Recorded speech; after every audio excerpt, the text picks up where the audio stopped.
Құрметті қырғыз елі, мәдениетіміз бен салт дәстүріміз тоғысқан көршілес, бауырлас халықпыз.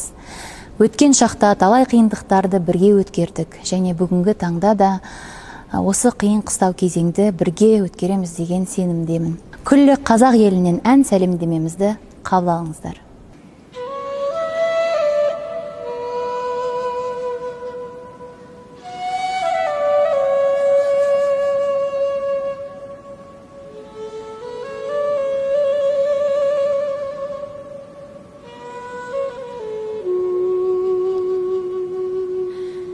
Жаңбыр төктү,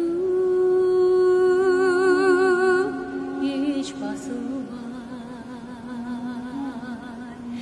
биз келаттык кол шабылып, чоң карага көз ашылбай, бет алдымда шамал соғып,